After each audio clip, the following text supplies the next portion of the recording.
Bom dia, meninos e meninas do quinto ano. Vamos dar início à nossa aula de hoje? Hoje a nossa aula vai ser a revisão de história. Então, você vai começar numa folha nova do seu caderno, vai colocar o cabeçalho e vai escrever revisão do grupo 2 de história. Primeira pergunta: explique como é possível preservar a memória de um povo. Eu já disse para vocês que a memória é muito importante. E como a gente preserva essa memória? Através das nossas lembranças, que são passadas através da oralidade, através de objetos, documentos, construções, filmes, lugares. Tudo isso serve para preservar a memória de um povo. 2. O que é memória? Memória é tudo aquilo que a gente consegue guardar no cérebro, são todas as nossas lembranças, né? E a memória ela é construída por cada pessoa, por cada família, por cada sociedade. Depende da cultura e do modo de viver de cada um. Questão de número 3. Você vai fazer um desenho representando uma memória que foi muito importante para você. Faz o desenho e escreve ao lado o que você desenhou para eu saber, tá bom? 4. O que é a tradição oral e quais são os povos que praticam essa tradição? A tradição oral nada mais é do que você passar, através da oralidade, dos contos e das histórias, as memórias do seu povo, né? E os povos que mais praticam a oralidade, a tradição oral, são os indígenas americanos e também os povos africanos. Quem são os griots? Os griots, eles são africanos que têm o dom de passar a história do seu povo através da oralidade.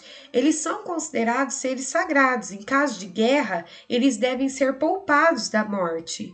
Por quê? Porque eles detêm o conhecimento de toda a cultura do seu povo. Eles são a memória, as lembranças do seu povo, né? E é muito comum na tradição dos griots que toda essa lembrança, toda essa memória seja passada de pai para filho.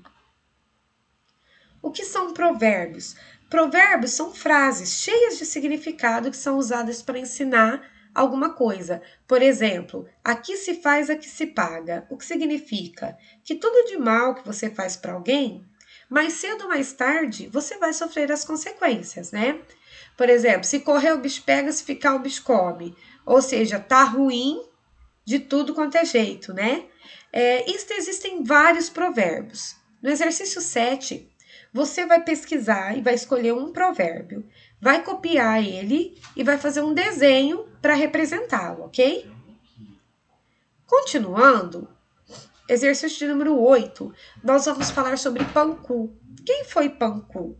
De acordo com a tradição oral chinesa, Panku era um gigante que dormia dentro de um ovo. De repente, Panku acordou e ele quebrou a casca do ovo. Quando ele quebrou a casca do ovo, as duas partes deram origem ao céu e à terra. Ele quis manter assim.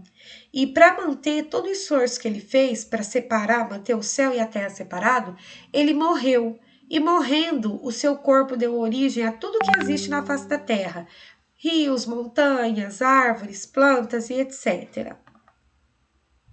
Agora você vai fazer um desenho para representar a história de Panku.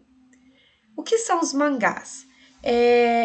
Era muito comum na oralidade japonesa a presença de yokai.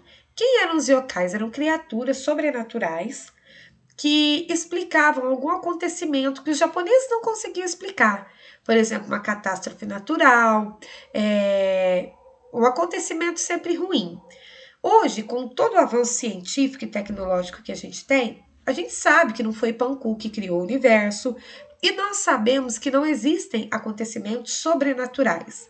Mas mesmo assim, esses personagens, os yokais, eles ainda existem nos mangás japoneses, que são as histórias em quadrinhos. Então faz parte da cultura japonesa esses yokai, esses mangás, essas histórias em quadrinhos com os yokai.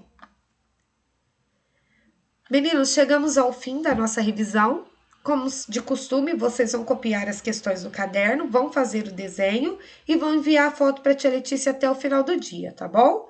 Um beijo e até a próxima aula.